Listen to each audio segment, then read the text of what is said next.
Quick show of hands, just so we know whether we can use big words today. Advertiser? Publisher? Agency? Crashing the show for the food. You guys didn't put your hands up. Right there. Okay. Good. All right, looks like we have a decent mix of folks here in the room. Appreciate you getting up so early and sticking around today to hear a little bit more about the pay-per-call market opportunity. We've got a great panel assembled here of folks who are figuring out how to make money with pay-per-call, and we'll take you through a little bit of what we're doing here today. Let's make some intros first. Wait, first let's tell you how to submit questions. So I think this is supposed to come at the end. Hopefully it's on the end here as well, but the way that you submit questions here over the course of the presentation is text 36868 plus your question to 22333, and they will pop up here during the Q&A session. So write down that number, and then if you have any questions, just text into that as we're going, and we'll make sure to get to your question at the end here. You'll text 36868 space and your question, and send that to, text it to 22333. You can also email it or do it on this website, but texting's probably the easiest.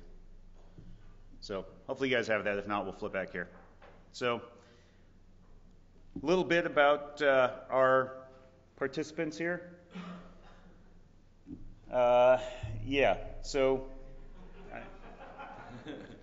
Thanks to Gretchen for putting these together.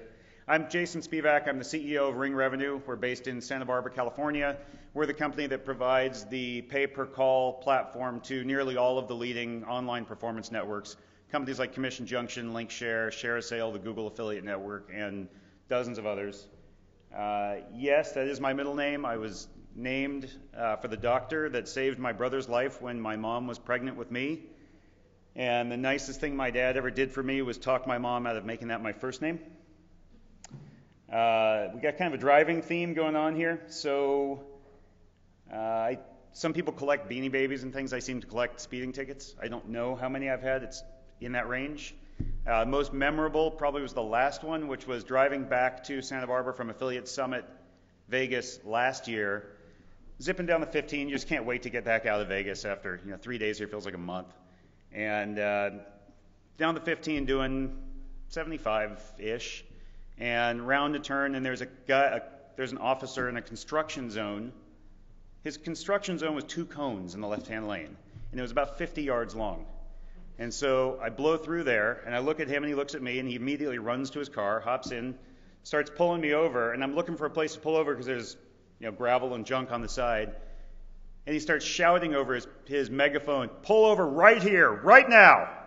And so I literally hit the brakes in the gravel, and he gets out of the car and does the usual song and dance, says I'm going to get cited for speeding in a construction zone. I pointed out to him this construction zone was only 50 yards long, which probably has something to do with why I have so many tickets. But he said, if your record's clean, I'm going to reduce it down to 5 miles over. I said, that's very nice of you. So he came back, my record was clean enough, he reduced it, and then suggested that there were lots of ways to deal with the ticket without having to come back to Vegas, like I could use a service like the billboard he pulled me over under, right in front of me, which is why he was screaming at me to pull over right there. And he signed the ticket like a rock star. Peterson was his name. He wrote AP and his badge number 777, which was pretty appropriate for Vegas. And I'm pretty sure that guy sits there pulling people over under that billboard all day long and getting kickbacks from it. So many other stories, but let me introduce some of our other panelists here. We have Eric Flottmann, who is the founder of MobileLeads, and he'll be sharing with you what he's been doing to ramp up his pay-per-call service. And Eric, you might want to take a moment and talk about, introduce yourself and maybe talk about your most memorable citation. Sure. So I come from a long background in lead generation. Some friends of mine and I started in lead gen back in 2004 with a home services site called landscapeleads.com. We sold that site to Quinn Street in 2006. Started another lead gen business in the higher ed space after that. Higher ed growth is called, it's still alive today. And then in April of this year, wanted to branch out and do something a little more industry agnostic, so we started MobileLeads. We wanted to be an industry agnostic mobile-focused lead gen network and sort of stumbled into pay-per-call and have found it to be a very strong way to drive traffic and for advertisers to get in touch with users, and we find that it works particularly well in the mobile space. My most memorable driving citation happened when I was still 15, driving under a learner's permit. Backed into my neighbor's car, panicked, and left the scene of the accident, and then lied to the officer when he came knocking on my door to find out what had happened. So that ended badly for me. But pretty much spick and span driving record ever since. So. Scared straight. Yeah. Adam Viener, many of you probably know, he's the founder of IMWAVE and also has come onto the pay-per-call train here in the past year or so. And you can give your background. You're the one with the doctored driver's license photo, I understand. That's right. You had to bring that up, thanks. My name is Adam Viener. My company is IMWAVE. We are a performance search engine marketing agency, which means we go out and build keyword advertising lists for our clients and market those companies using our own resources, our own capital. We buy the ads and we get paid commissions on the sales, leads, and calls that we're generating. We've been doing that since 2003. We sit on the performance advisory boards of Google Affiliate Network, Commission Junction, and LinkShare, and we've been around for a little while. I got involved with the pay-per-call stuff beginning of this year, and it's grown significantly for us, and we've been happy with that. Driving record, I'm not sure what that has to do with calls, but since driving calls, I went to school in New Orleans, and they have a very creative way of making sure you pay your tickets in New Orleans. So I got pulled over once for going through a stop sign, and what they do is they take your driver's license and they staple it to the ticket and send it down the courthouse, and your ticket becomes your driver's license until you physically show up and pay for your ticket, and then you get your driver's license back. So I thought that was pretty creative. And as with my doctored photo, that was the only story I was willing to share, but there are probably others. Fair enough. Okay. And Eric Evans, founder of HyperTarget. All right, well, I've been in affiliate marketing for a number of years now. Started off as a content publisher years ago.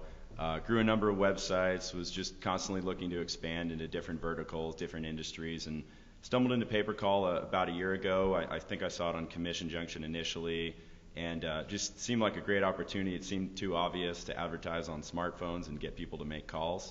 And it's really gone well for me in the last year, so we're expanding what we're doing on a number of different networks, all kinds of different offers, and trying to ramp up across the board and try new stuff, keep up with the latest trends in mobile. It's exploding, as everyone obviously knows, and we just want to be a part of it. My most memorable ticket is on my birthday at about 2 a.m. driving home. I got pulled over on the off-ramp to my house going over 80. I don't know exactly how much. And so the officer pulled me over, and I gave her my license and said, "Come on, it's my birthday. Like, I'm almost home. It's the off-ramp." And she, of course, didn't acknowledge it at all. Walked away, came back over, gave me a ticket and said, "Happy birthday. I only put you going 79, not 80, and saved you a few $100s." So that was it. Was that the biggest gift you got that year? Yeah, pretty much. So why pay-per-call? Why drive calls from mobile? Let's look at the numbers. Over 5 billion people own mobile devices. Only 4 billion people own a toothbrush.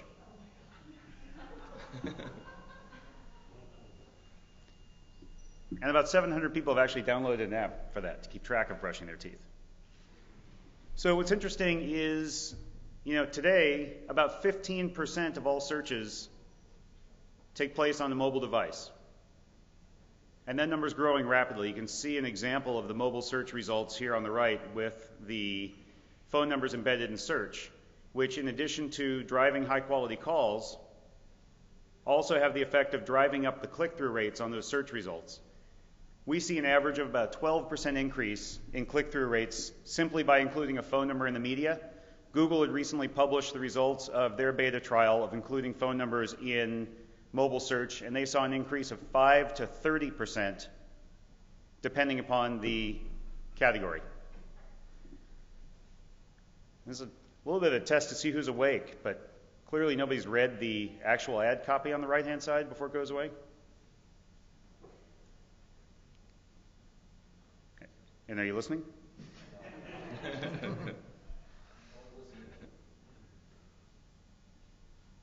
All right.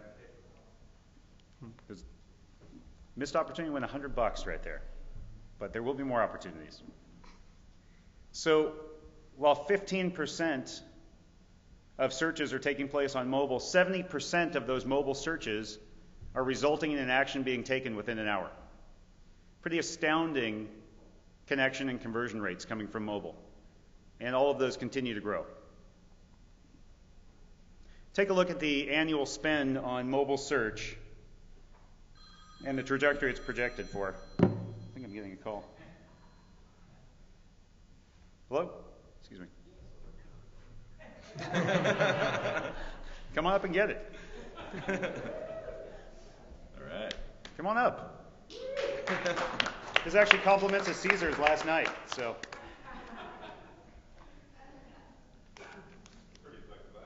Yeah, calls go through quickly, don't they? There you go. Do I know you? Oh, there you go. You can keep it. So, tremendous growth potential in the category. So a few questions here that we can bring out for our panel, and I don't know if there's a timekeeper in the room, but if somebody can raise their hand when we have like 20 minutes left, that'd be great. Thank you. Are you doing it now or just showing me that that's you? Okay. So let's start with, I guess, a couple of softballs. Eric, for you, why should advertisers be thinking about working with publishers to drive calls? So for us, with our background in lead generation, with pay-per-call, we see a much higher level of alignment between the various parties to a transaction than we ever have with lead generation. And that's evidenced by, when we go out to generate leads for like a University of Phoenix as higher ed growth, we'll generate data leads all day long, and they'll make outbound calls right away, and they run one of the better outbound centers going right now to convert data leads. And even as effective as they are, they only actually get on the phone with about half of the data leads they generate. That means the other half of those leads are going in the trash. So at a minimum, with pay-per-call, we can promise 100% connectivity rate. Beyond that, we tend to set up arrangements around a call of duration, which gives our advertiser an opportunity to qualify a caller for a certain amount of time, be it 60 seconds, 120 seconds, to determine, is this person a legitimate person? Are they legitimately interested in talking about our product? If so, then the call continues and becomes a payable call. And if not, they drop the call and move on to the next one. And it basically just allows for alignment throughout that transaction. The consumer, the advertiser, and the publisher are all connected around that call of duration and are all looking for the same thing. So, to you, Adam, it's, again, sort of, that's from an advertiser perspective. Why does it make sense to engage? Adam, from a publisher standpoint, why does it make sense from a publisher's perspective to be driving calls to advertisers? What are some of the pros and cons and the friction points you're able to overcome with it? Well, I guess the first point is, if you're a publisher and you're driving traffic to a partner's site, you're probably driving calls already. The question isn't whether you're driving calls, it's whether or not you want to be paid for them. And I like to be paid. I don't know about the rest of you, but getting paid for the traffic you're generating is good. And that's just on the current campaigns you're running. If you're utilizing the ability to swap in a customized phone number that allows you to get tracked and paid for those calls. Beyond that, going out and once you've identified that that's working, going out and actually looking to acquire calls either via search or other forms of advertising, it's a good opportunity worth testing that we found. But I think at the core, the beginning is if just to be paid more on the traffic that you're currently generating, it just makes sense. And from an advertiser's perspective, sometimes we hear, well, why should we pay for that? We've been getting them for free for so long. If they're able to compensate us in our model for those type of calls, we're able to actually take that money back and bid higher on keywords and drive incremental volume through both clicks and calls. Yeah, so let me take a moment. We've got a bunch of questions here, but a moment just to sort of clarify the relationship that exists between the publishers and the advertisers and why pay-per-call technologies have sort of come into being to bridge that gap. If you're a publisher, you know that if you're driving traffic to a website that has a phone number prominently featured on it, you know the advertiser has that phone number there for a reason. And you know that some of the leads that you're driving, as Adam said, are disappearing from your ability to track those and have those attributed back to you, but they're closing at a high rate in the advertiser's call center. So if you're an advertiser, you know you don't want to take that phone number off your page because it's not only driving high quality calls in, it's also creating a greater sense of confidence in the consumer's mind, and they're more likely to engage with you online if that phone number is there, if they know they can get someone on the phone. So technologies, pay-per-call technologies like ours are emerging to bridge that gap essentially. And what it means is you can now use phone numbers not just on the advertiser landing page, but you can actually use those phone numbers as a publisher way out here at the search results, where you can actually have phone numbers running right there in the search results on Google that are going to be unique to that specific placement and even that specific keyword. When somebody clicks on the link and lands on the affiliates page, that phone number follows them through essentially. It's unique to that media placement specifically, so that if any point in time the consumer picks up the phone and wants to call, you're going to get credit for driving that lead. When they click through from your page to the advertiser's landing page, then that same phone number follows through and loads on the advertiser's landing page using JavaScript, similar to placing a pixel on the page, so that the advertiser can make sure that leads are attributed to their pay-per-call affiliate sources, but traffic that comes from other sources just sees their main phone number on the page. So it has the effect of that one unique phone number following a given consumer throughout their purchase process, driving up their online conversion rates, and also making sure that the publishers get credit when those people pick up the phone. So, Eric, you talked a little bit about it, but about why you got started. What are some of the mobile media types that are working best for you for pay-per-call? Well, it depends on, I guess, the level of engagement you need and the offer, what's going to work best. But like I said a moment ago, it just makes too much sense to drive calls and advertise on smartphones, and all I have to do is click a button. So for things that are obvious, like if someone wants like an insurance quote or something, and you can run an ad that says, call this number for an insurance quote, a lot of times you don't need much more than that. Like, they know what they're calling about, and the person answering the phone knows that someone's calling to get a quote, and so it's real easy to connect those people. Versus other types of offers, it might be like special promotions or seasonal things that might not come across fully in a really short mobile ad. You can add that extra step of a landing page and qualify those people, just because there is a difference between when you send everyone to the same website.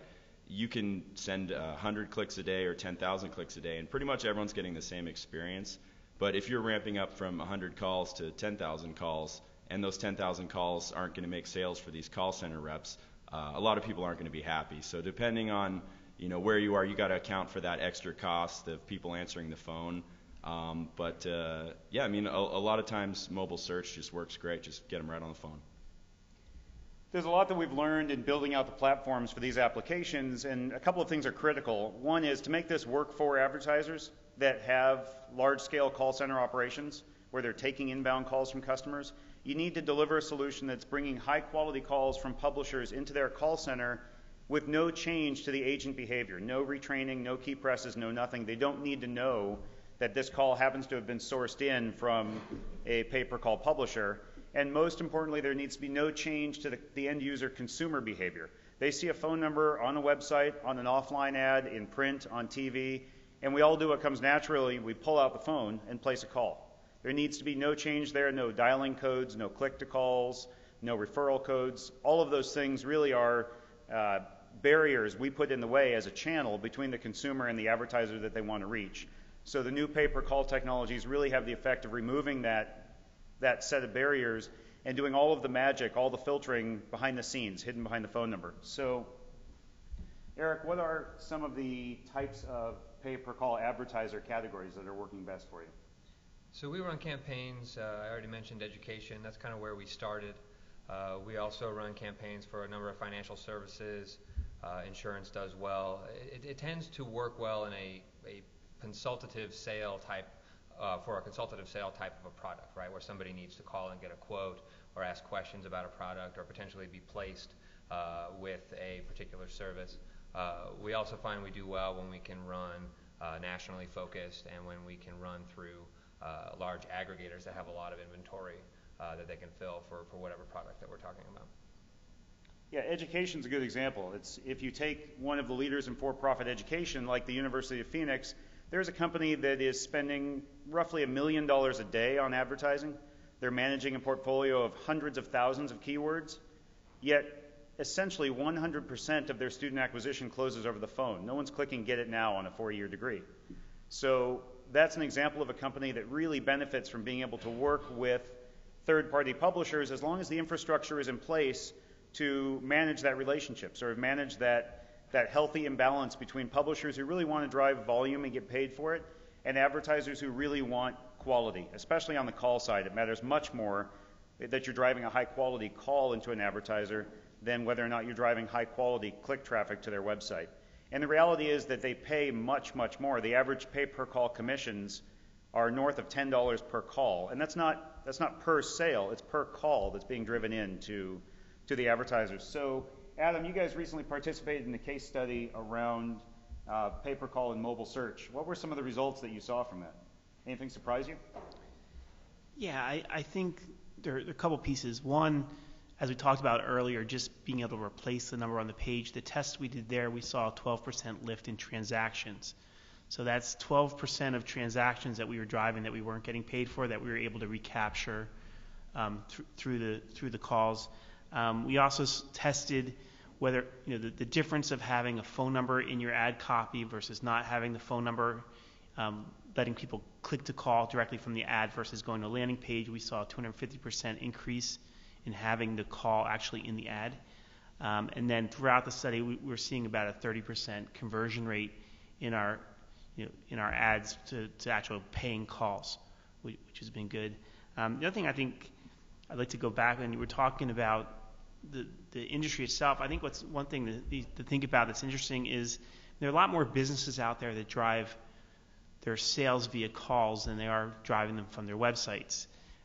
But today, and this is where the growth opportunity I think is, today most of the pay-per-call activity working through some of the networks are coming from the traditional affiliate programs that are currently existing, and most of those affiliate programs are existing because they're driving online sales, and calls are often secondary to their businesses. So I think there's a huge opportunity in the future as more and more businesses that are doing their sales via the phone come on board into these type of platforms beyond the traditional affiliate programs that are currently starting this process. So you mentioned a 250% increase in the click-through rates. Is that, given what you're seeing, does that feel sustainable? Are you operating just at a higher level, with a new normal in terms of conversion rates with pay-per-call, or is it a spike that you think may level off?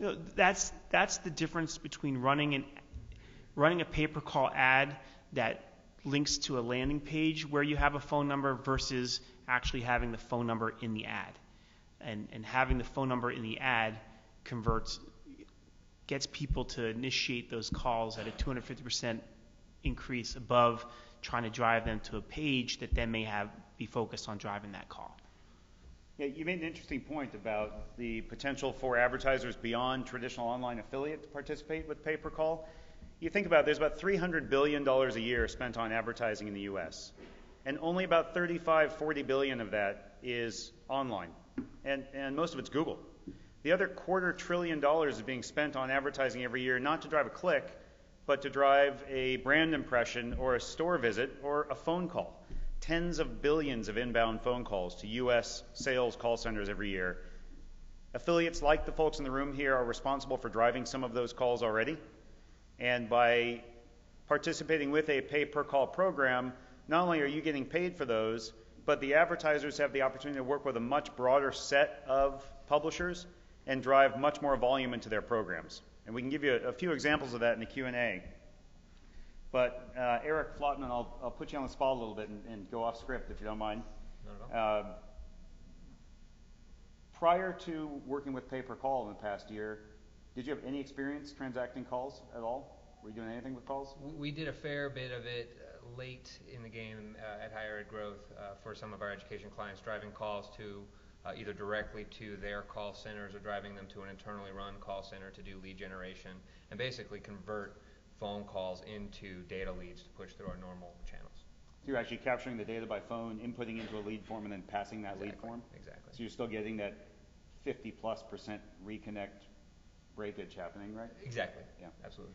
Yeah, it was an important point that Eric made. Hopefully, people heard that earlier. The difference between capturing data in a lead form that gets submitted to a call center that then places an outbound call back to the consumer, the chance of getting that person on the phone again is far below 100%. It's around 50%. So being able to do essentially a hot transfer of a qualified lead directly into the advertiser, you're doubling the conversion rates right there simply because at the top of your funnel has doubled by connecting 100% of those folks instead of roughly half.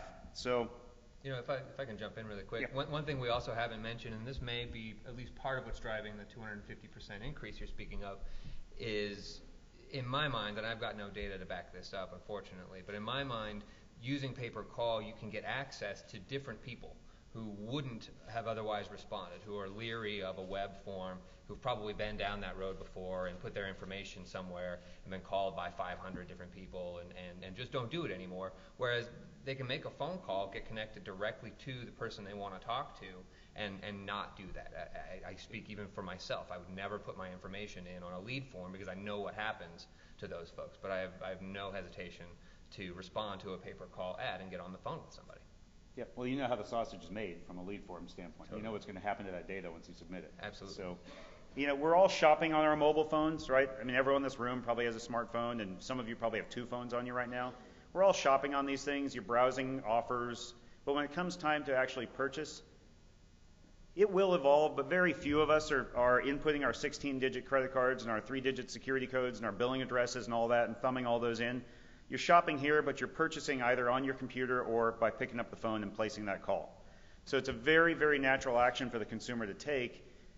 Advertisers love it because calls convert at 30 to 50%, whereas website traffic is going to convert at 1 to 3% roughly, and at a much higher average order value because once their trained agent gets you on the phone, there's all the upsells and cross-sells and all the good high-margin stuff like the trip cancellation insurance and the extended warranties and all that good stuff. So, I'd like to open it up for each of you. Maybe start with Adam. You talked a little bit about the results that you've seen so far.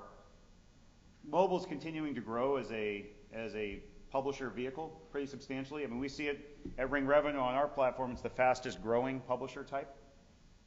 2012 is shaping up to be a pretty big year for mobile. There's a lot of buzz going on around it. What are your expectations for the coming year for pay-per-call for you guys? Well, I think what I'd like to see is more advertisers getting on board and being able to test more opportunities. In our business, it's test to see what works, and if it works, keep doing it. If it doesn't, drop it as quickly as you can.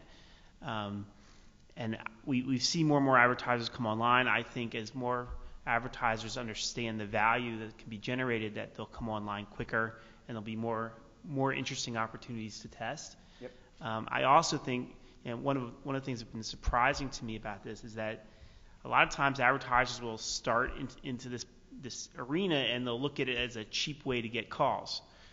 So they'll sometimes price their leads on the low side and say, well, if you drive a lot of volume, we can increase that. But we're going out and we're buying those calls, and a lot of times it's a lot more expensive to buy a call than it is a click. So the margins can be pretty tight from a search perspective to be able to drive the right kind of calls that are actually going to convert at that 30% conversion rate. So when the advertisers come in and think of it as a cheap way to get calls, where they're going out in other forms of advertising and they're buying calls at 3 times the price, and they think this is a way to get them a lot cheaper, they often shoot themselves in the foot because someone like us will come in, they'll test, we'll say, oh, we can't make money with this campaign. And a lot of times we won't pick up the phone and say, hey, well, if you paid me twice as much, I could drive a lot of business for you. We just move on to the next one. So I think they shoot themselves in the foot more often than not when they come in and set expectations as this being a channel to get cheap calls. Yeah, it's interesting. Mobile is a very unique publishing medium. Very different dynamics than search, as many of you know. How many folks are actively involved in mobile publishing here? So we got a few. We got about a third, looks like. It's it's a very unique medium in that it is in many ways easier to drive an initial customer engagement. It's easier to drive a call because they're already looking at a phone in their hand, for example. And so there are some challenges that emerge with making sure that the types of callers that you can drive for a pay-per-call advertiser are of sufficient quality to be useful for the advertiser. And that's where the pay-per-call platforms come in, being able to do real-time dynamic rules-based filtering on the inbound leads, which essentially, to an extent, lets the publishers kind of autopilot it a bit once they've dropped the calls in, and you have the advertiser on the other side that knows their phone's only going to ring with reasonably well pre-qualified callers. So they're seeing higher conversion rates as a result.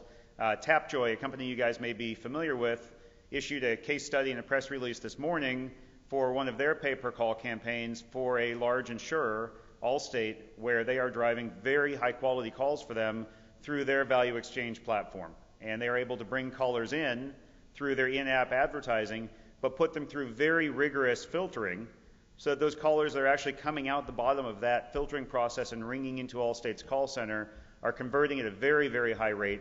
And the ones that meet the conversion threshold are actually lasting an average duration of more than 15 minutes, which is a very high-quality call for the insurer, and they're loving the traffic they're getting out of Tapjoy as a value exchange publishing platform.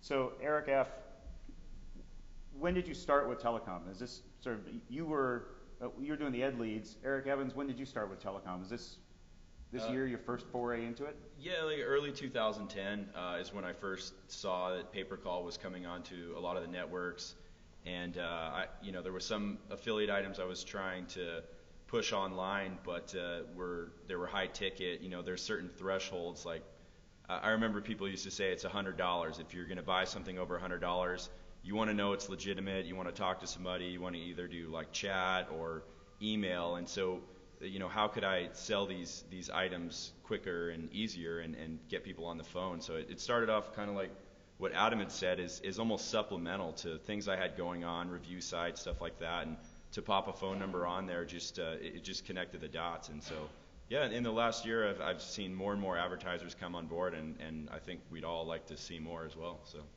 Yeah, a lot of people have the perception that telecom in general, phone-based stuff, is complicated, and it all takes place in large windowless concrete buildings full of wires and routers and old guys with slide rules in their pockets.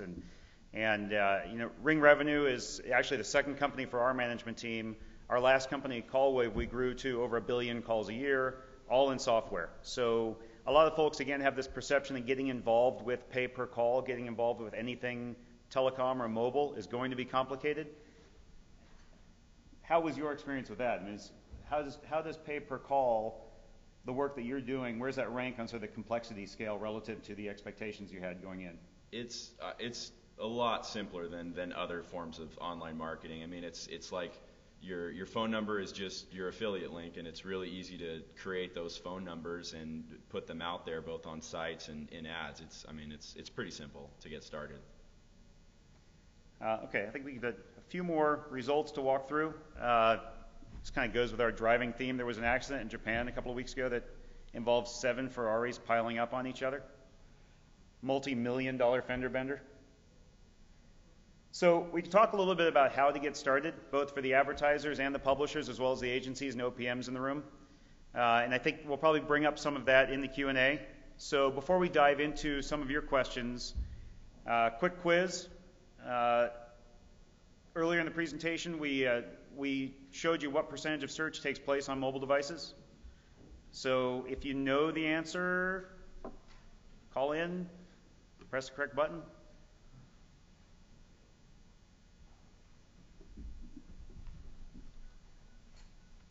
I'll get my wallet out. Somebody's going to get it right.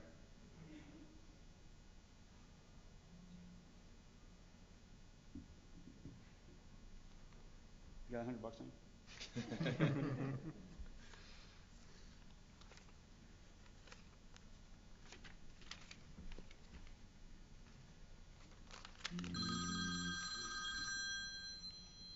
Excuse me. Hello? 15%. Come on up.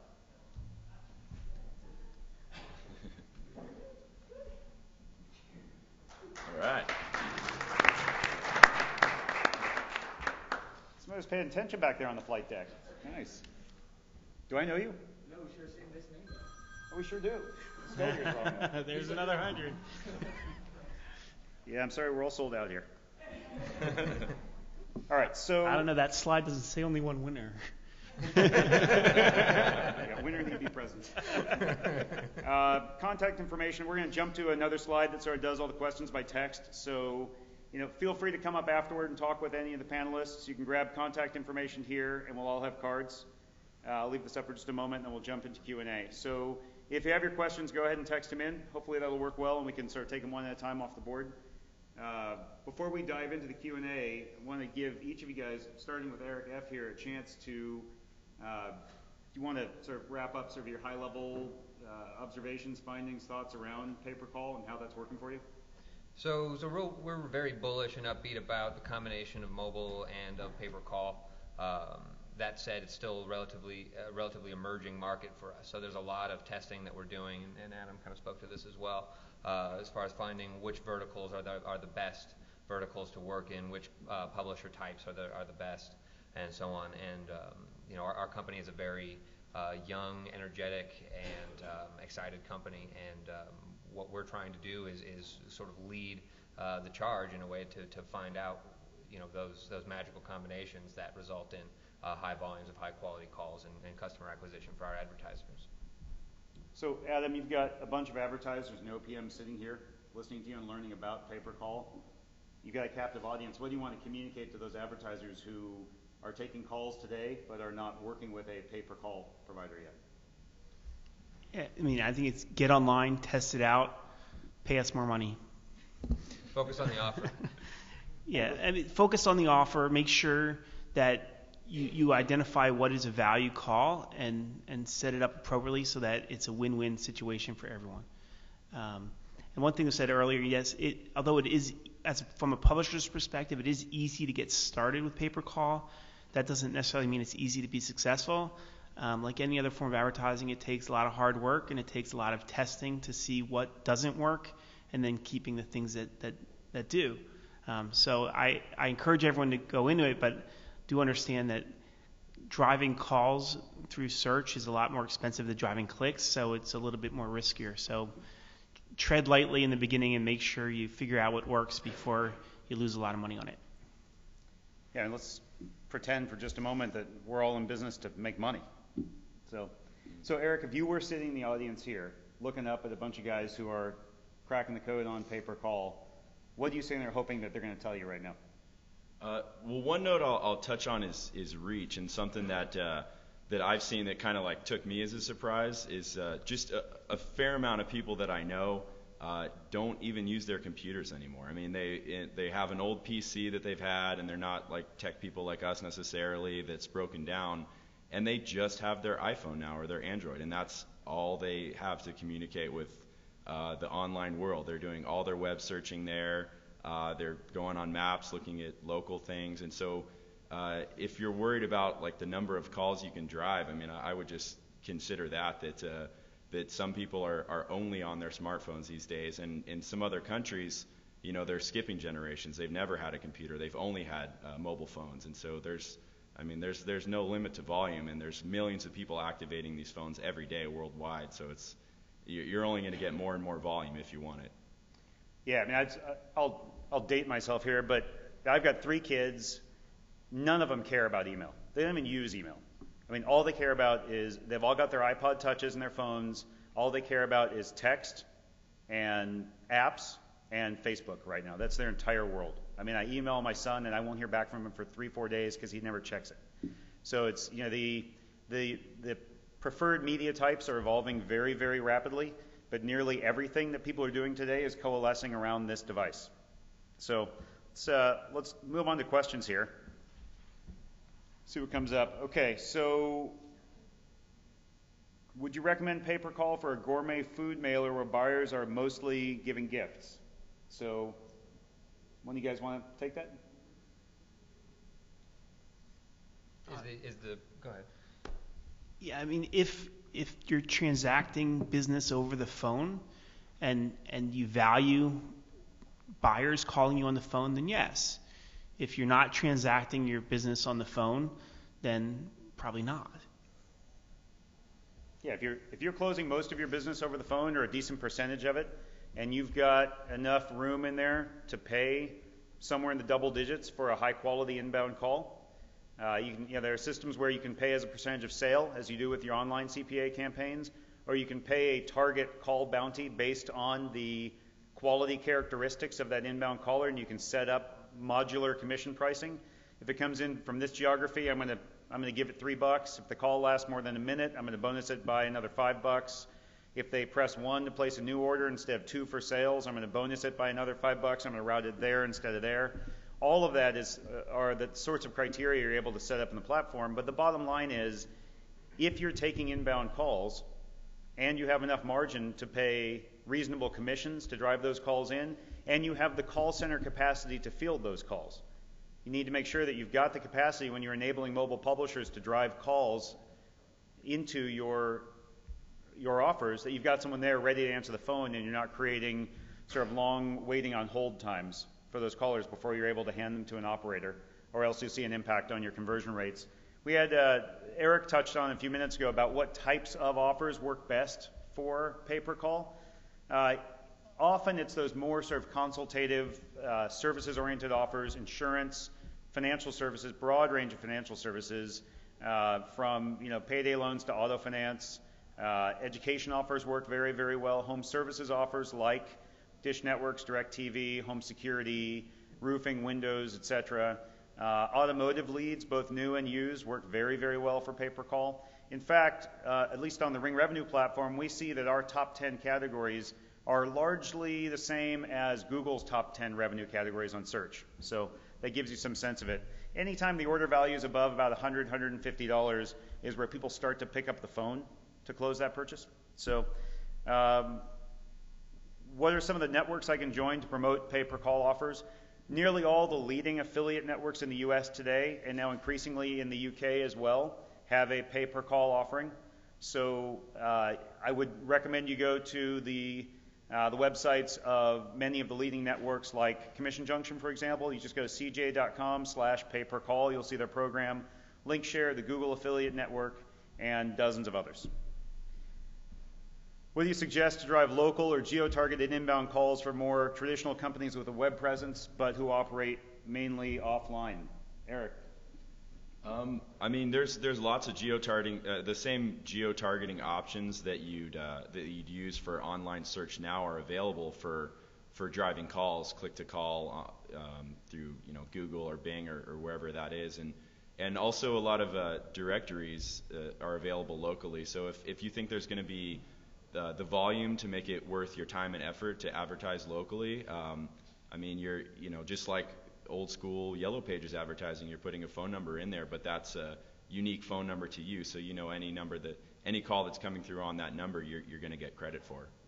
So I realize now, watching these things scroll by, that we better go from the bottom, because a couple of them just dropped off, but one of them was, there was a question there about in-app advertising. Can you do pay-per-call in an in-app environment? Yes, that's what Tapjoy just announced this morning that they're able to do. And so you're actually able to drive calls from within the application, and then the platform is able to connect that call through, take it through all the real-time filtering processes, and the calls that meet the criteria are then ringing directly into the advertiser's call center. The consumer completes their purchase, their interaction with the advertiser, and they're dropped back into their app. So more information on that afterward if people are interested there. Talk about call duration. I could, but Adam, do you want to talk about the importance of call duration? Yeah, well, every program that you join sets the specific call durations that need to happen until it becomes a commissionable event, and that can range, from 30 seconds to a couple minutes, depending on the program. They also set what geography they're willing to accept calls from, and they accept what time frames their call centers are open.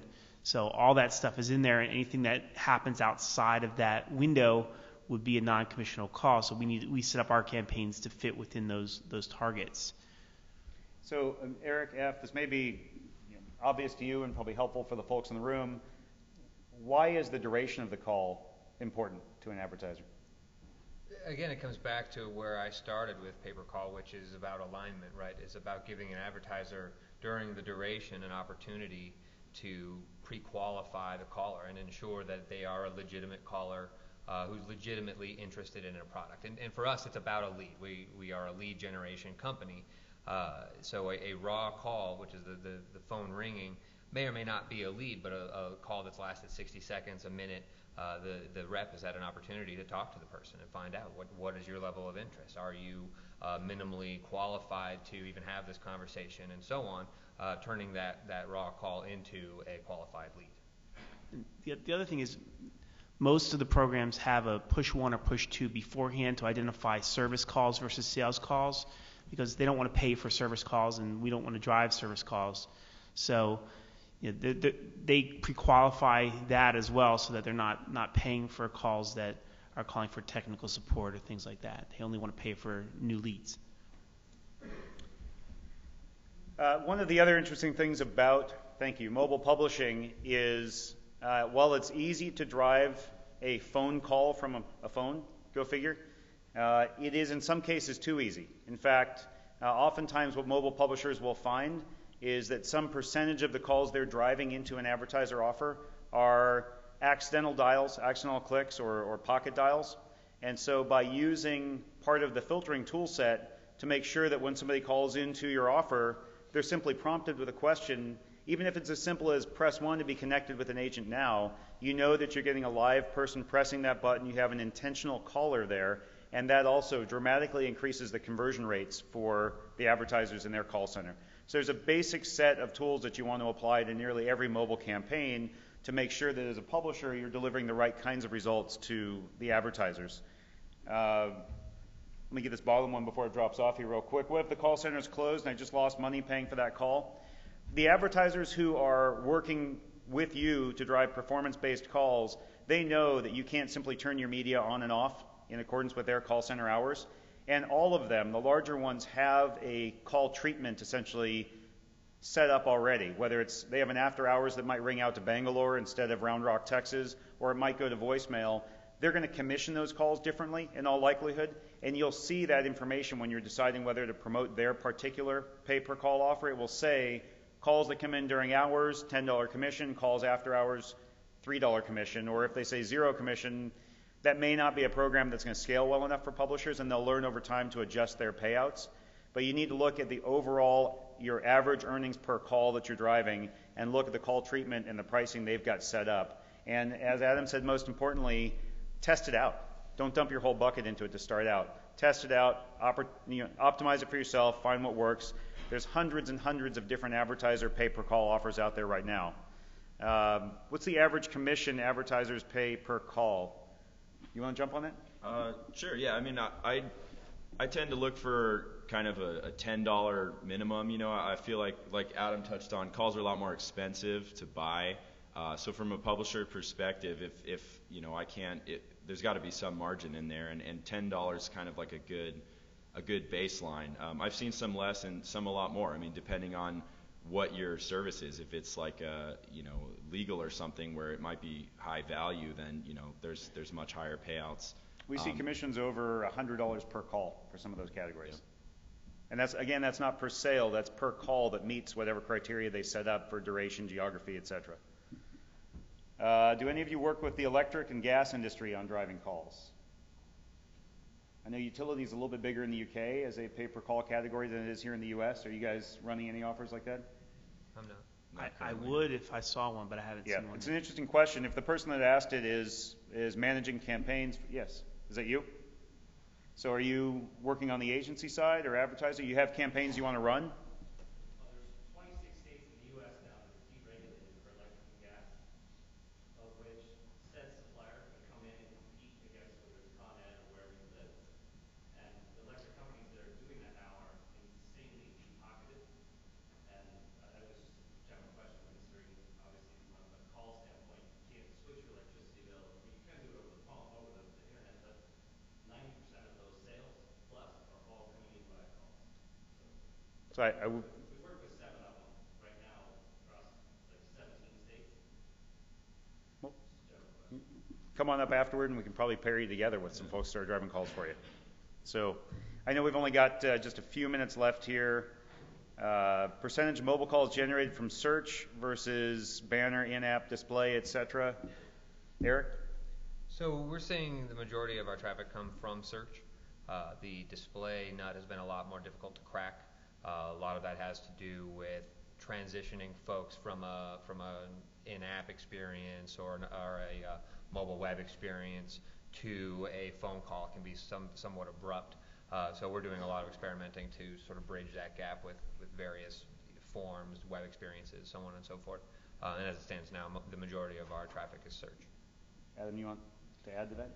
Yeah, I mean, we've tested some mobile display, but just like display outside of mobile, it's a lot of branding, and sometimes you're not able to target quite as well as you can with search to make sure you're driving relevant calls. The other thing is with a lot of the display networks, they don't have a telephone option as a click-through option. It's all HTTP, so you're not actually driving a phone call, which gives us that 250% click-through conversion rate. You're actually driving the landing page visit, so that has some effect as well.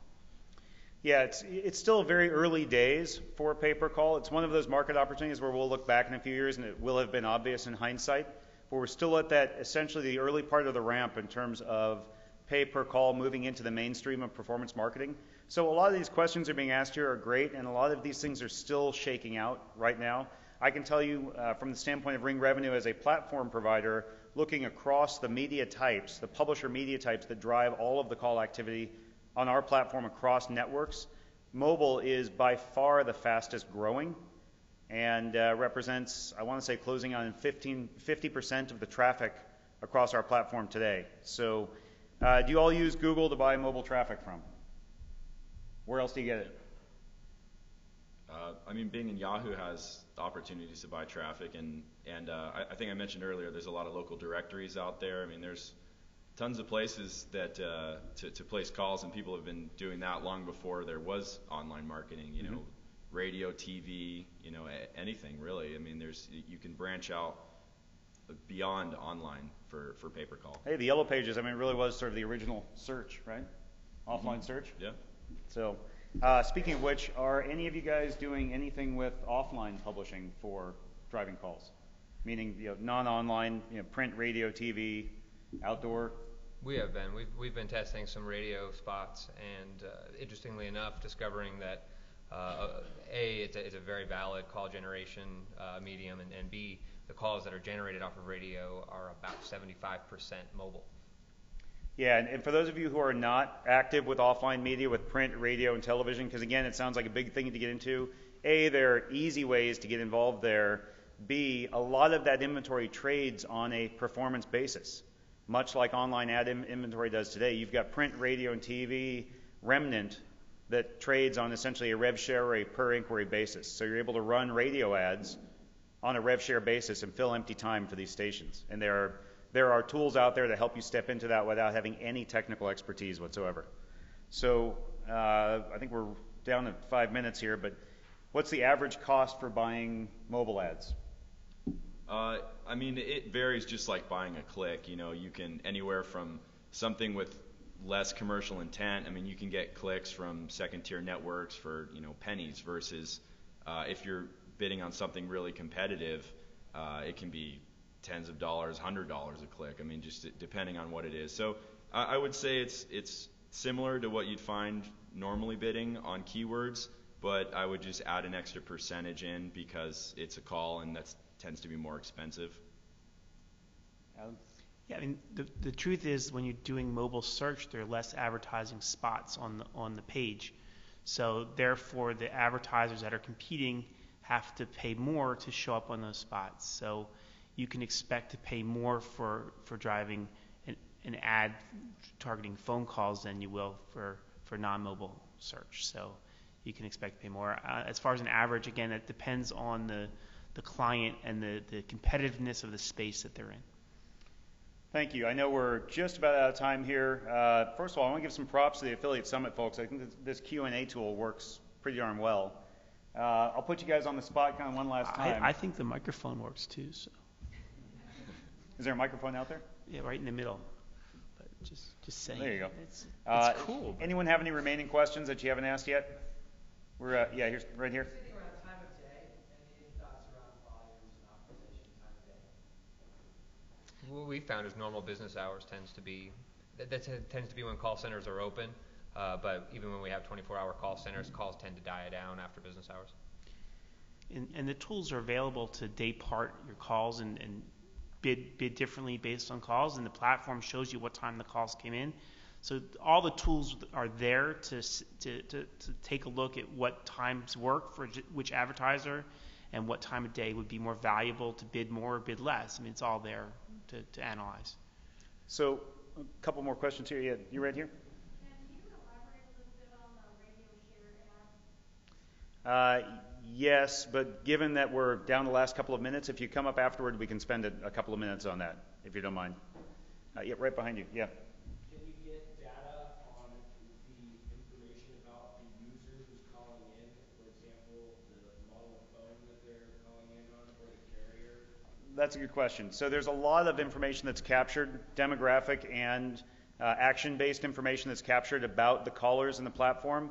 And what's important about the way that pay-per-call platforms work and should be designed to work is that certain information, like the personally identifiable information about a consumer caller, that lead information, the caller ID, the access to the recording of the call, for example, that belongs to the advertiser and goes to them.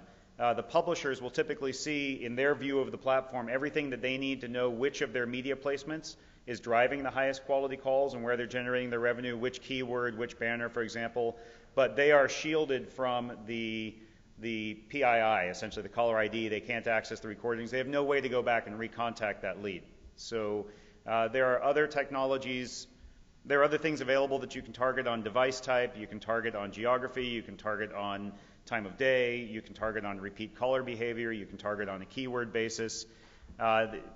Dive in and play with it. And as Adam said, experiment. I know we're down to probably one or two last questions here. Anybody else? Way in the back, yeah. Do advertisers place restrictions on the duration of the call before they pay you? I didn't hear the end of it. Sorry. Do advertisers place restrictions on the calls before they pay you, like for 10 or 30-second calls, like a minute? Yes. Yeah, so he asked, do advertisers place restrictions on the calls? Essentially, an advertiser can define exactly what the criteria are that they're going to pay a commission on, and then the publishers can see what those criteria are, and sometimes it's duration, sometimes it's other factors, but you get to see what those requirements are for triggering a commission prior to deciding to point any media toward that campaign. So I guess in the last sort of minute that we have here, I would put you guys on the spot a little bit, and 30 seconds or less a piece. People came in and sat through here because they're interested in learning more about pay-per-call. What's your sort of one piece of advice for the folks in the room? Maybe start with Adam and come down. Well, if you have a good program that's focused on driving calls now and you're not testing it, it's probably a good idea to test it with one or two partners first before opening it out to the general public. So let's talk about the utility stuff afterwards. Yep. Yeah, the only other thing that I would add is that we've found mobile to be a space that has a lot of intent in it. When somebody does a search on their mobile phone, they're in the moment and they're ready to do something. And so what I would suggest to all, particularly the advertisers in the room, is focus on your offer and do your best to grab a hold of that intent and do something with it, right? Give the user a reason to get on the phone with you. And I guess to make the jump from data web leads to phone calls, from personal experience, when I used to have a BlackBerry, I hated having to fill anything out on it because it was just physically difficult to fill out any kind of form.